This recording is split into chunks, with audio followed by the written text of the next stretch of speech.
So a few weeks ago, I uploaded a video about the worst contracts in the NBA with my friend Triple Play Fantasy. We did it on both his channel and my channel. I kind of had the shortened version, he had the full version, and I decided to do the same thing again when we collabed on the best contracts in the NBA because some of you guys wanted to see that. So I'm not going to talk too long, I'm going to let you guys see the video, but I just hope you guys enjoy. First guy we're going to go to, and he's having a real breakout season. This is Dejounte Murray from the San Antonio Spurs. Probably the face of the franchise now that LaMarcus Aldridge and DeMar DeRozan are gone. They're going through that rebuild. So he signed a 4-year, $64 million deal, which he's in the second year of. He's making $16 million each year. Now his stats, 19.1 points per game, 8.6 rebounds, 8.2 assists, and 2 steals. I mean, this guy's just doing it all. So, I mean, Garrett, what are your thoughts on Dejounte Murray? Well, for one, I always knew that I think he had this potential to be really good. I know at the very beginning of the season, I think like the first 7 or 8 games, the biggest thing I was worried about with him is like his ability to close out games.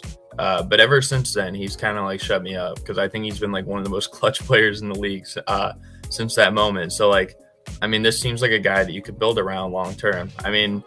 For most of the season, I think he's averaging like 18, 8, and 8. So, that's, pretty dang good. And I'd say he's probably like a top 5, maybe even top 3 defensive guard in the NBA right now. And of course, he's not quite in his prime yet. So I think he can be kind of that guy for the Spurs moving forward. And he's still pretty young. So I think it's pretty good. They still got him for 3 more years on that contract, all pretty cheap, I'd say, considering his ability. And I was checking where he ranks for current this season for salaries, and he ranks 86 in the NBA. So I would say better than 86 players in the NBA. So still, that's definitely a good deal for a guy like this. And I think he landed in the perfect landing spot. So he was taking the 29th pick in the 2016 NBA draft out of Washington. And he was projected to go as a lottery pick at some point. And I think kind of being under the Popovich wing. Now, obviously, we bring up his stats, and he's somebody that does it all. He's rebounding, he's passing the ball, he's stealing, but he's really become a coachable player. He came out of college as a freshman. That was kind of the worry is he going to kind of have that dominant attitude where he takes the ball under his control, but I think he's really developed an all-around game. He can shoot the ball pretty well. He has good length. He hustles. So I think it was the perfect landing spot for him, and to not be forced right away. He just turned 25, and as you mentioned, he's making 86 in NBA pay. So good job by RC Buford. Not surprised by that. We're going to go to another guy, and this is my guy here. This is Jarrett Allen. And if you haven't seen it, I'm going to shamelessly plug a video I made about him, about why he's worth more than $100 million before the season started. So he signed that 5-year, $100 million extension. He's in the first year. It's 20 each year flat. Now we're looking at his stats: 17.3 points per game, 11.2 rebounds, 1.8 assists, 1.3 blocks. Now what I didn't include on there is he's shooting, I think, over 70% from the floor. And you can just see his game right now has really evolved. And, I'm going to give part of it to Evan Mobley because I think they work very well as a good front court. And I think Darius Garland has a really good pick and roll. But I said this was a steal at the time. He is the 6th longest wingspan in the league. So not only are you factoring blocks, but his ability to contend shots. He's really good at catching oops. He's a good mismatch. He needs to get a little bit better at shooting outside the paint. That's something I'd like to see him do a little bit more, and I put that in the video as well. A lot of his shots, he's getting to the rim, and props to him. He's shown a lot of speed. He has a little bit of a bag now. He got a little bit of a spin move. He's a little bit more aggressive. He's put on a little bit more weight, but he's 24 years old. I think he actually maybe 23, and we're just seeing him come into his level. So, Garrett, what are your thoughts on him? He's definitely having a career year. I remember when he signed in the offseason, for the 5-year, $100 million, I thought maybe that was too much because, I always thought that he was pretty good, but I never thought he'd quite be playing this level. Right now he's probably playing like an all-star, and this is the first year of his deal. So he keeps this up and he's only 23, 24 years old. That's something really good down the line. But like you said, like you even showed on there, he's averaging like 17 points, 11 rebounds, one of the best defenders in the NBA. And he's kind of, like you said, he's developed more of like a post-up shot and kind of post moves as well. And he's one of the most efficient players in the league. I think this is his career high in like win shares, PER, net rating. So that's just crazy. And he's ranked 55th for current players on the payroll, like for this season. So I think it's definitely a steal, and especially if he keeps it up. I mean, and having, those guys as well, like Mobley and Garland. I just checked the stat yesterday that they're 13-6 when all three of those guys play. Oh, that's a good stat. That's a good stat. I like that. And really, like, when you think of prime, I feel like you think of guys like maybe 26, 27 until maybe they're like 32. Like, that's kind of like what I think of personally for like prime years. And, none of them are even there yet. So it's like, it's probably only going to get better. You know what I mean? Yeah. I mean, he signed this deal at 23 and he's going to be 28. So who's to say like he can't get another big contract? He's shooting 70% from the floor this year. I just looked that up. And he's 23rd in PER, which is player efficiency rating. So doing much better than he's paid against. I will say, as a Jarrett Allen stan, he needs to get better at the free throw line. He's at 68% this year, which isn't awful for a big man. He needs to get a little bit better shooting the three. He's shooting 20% this year, so it lets you know he's comfortable shooting that. But the things you can't teach, height, intangibles, and he's finally getting a starting opportunity, which I don't think he had before. And I really saw that potential in him. Sticking with the big man theme, I guess big man just underpaid in this league. And we're going to go with Christian Wood, who is in the second year of a 3-year, $41 million contract. Now, it's interesting. The Rockets, they started out the year, with 1-16, right? Now they go win 7 in a row. And, I mean, his stats, he's doing pretty well. 16.5 points per game, 11.2 rebounds. And props to the Rockets for giving him this contract. Garrett, I'm curious to hear your thoughts on it. Yeah, I mean, he's definitely, I think for one, he's a little underrated, like defensively. I feel like people look at his numbers and they're like, all right, he's decent. But like, I don't think people really realize how good he is defensively as well, for what he's credited for. And yeah, like his stats have probably taken a little bit of a dip from last year. But like you said, he's been the biggest reason they're on this 7-game win streak. And, the NBA is a weird league.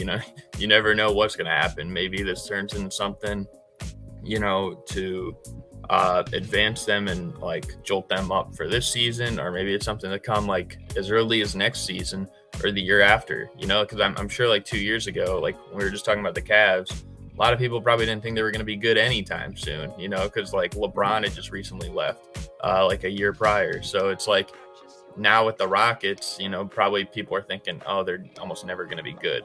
But I don't know, like if they keep Christian Wood, he's only 26 years old, and he's been the best player on their team, like you said, like over this time.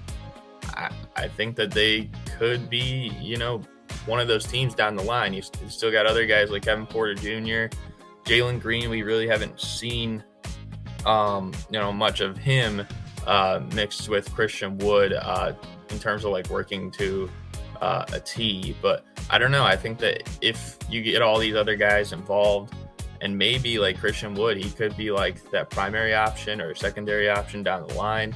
So I think like the fact that he's making a roughly 13, 14 million a year, I mean, that's kind of a steal if you ask me. But yeah. Yeah.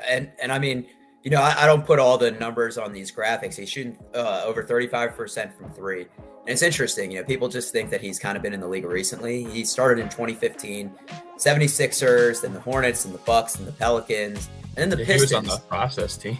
Yeah. And I think people only kind of valued him on the Pistons as like, and this is a fantasy football term, but as a handcuff to Andre Drummond. Andre Drummond went down, and that's when he really started kind of getting some minutes. Because he played 62 games with the Pistons that year, 13 points, 6.3 rebounds. And, he showed some potential flashes. And I think, the Pistons were committed to Drummond having a $150 million contract, and the Rockets rolled the dice. Last year, he averaged, career high 21 points per game. And I think it's funny because, after a win, they're doing a post-game interview with TNT, and, Shaq goes and he's like, I apologize, Christian Wood. I didn't know your game. He's like, yeah, you're casual. I was like, I like that. It's a little bit of a spark you want from your leader. And I mean, well, like we said, 13, 14 million a year for a guy this year that's averaging a double-double and can shoot the three. I think that's pretty valuable. We're sticking with not the big men. We're going to the guards. We got a couple left. We got Alex Caruso. And this is one of Garrett's favorites right here. He's the one that brought up this idea. So Alex Caruso, this offseason with the Bulls, they're kind of going all in. They trade for DeRozan. They now have Vucevic for a full year, and they dole out some money. And Alex Caruso is one of those beneficiaries. So he signed a 4-year, $47 million contract. He's in the first year of that. And you look at his stats, and the stats don't say it all. Now, he obviously contributes in multi-categories.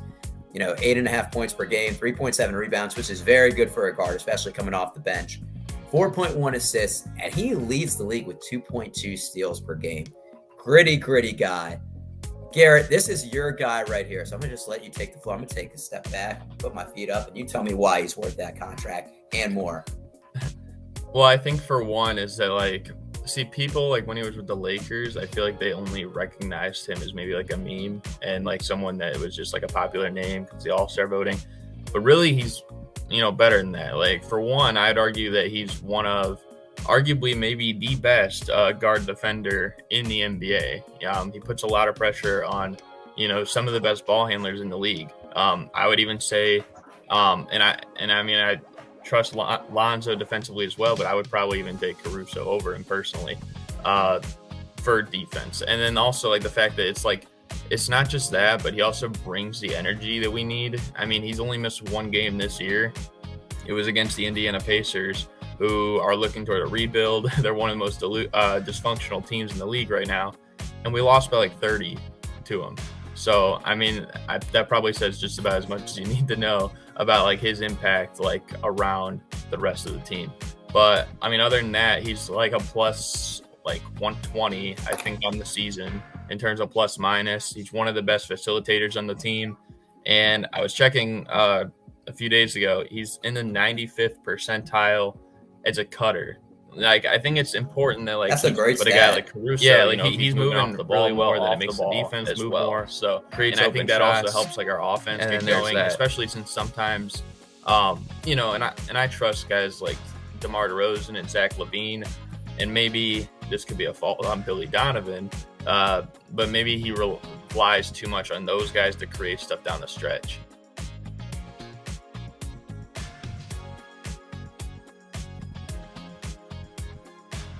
Yes, you obviously have the Bulls breakdown, and as a fan, I think you're honest when players don't live up to their contract, and you say, okay, yeah, this is a steal. And once again, we're not showing all the stats on here. He takes 6.4 field goal attempts per game. Now, I think in the league like the NBA, it's a lot of ego driven. People want to get their shots if they want to, have the highlights. Now, Caruso knows his role. He's a defensive stopper. He's kind of like a young Patrick Beverley, where he contributes in multi-categories, and he's not, the biggest scorer, but he's someone that does a lot of the dirty work. I look at his assist to turnover per ratio, so 4.1 assists to 1.5 turnovers. So he's efficient when he's on the court.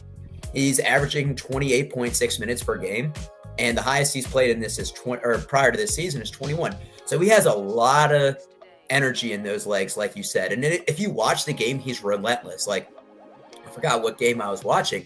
Somebody shoots a ball, he blocks it, and then rather than letting them try to get an attempt, he just goes with his hands up, and he ends up getting a block, and it's a shot clock violation. And it's sometimes, when there's 0.4 seconds, that's still enough to get a shot off. People will sometimes play back, but until the whistle blows or until the possession is over, he plays till the end of that. And that's something that you can't teach. You can try and coach in players, but it's really instilled in how you play the game.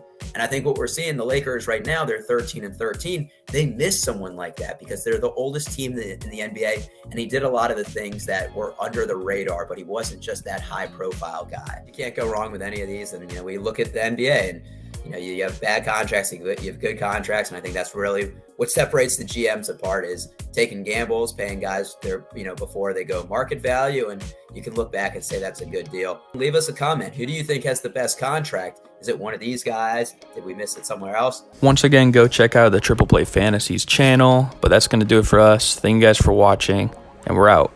Peace.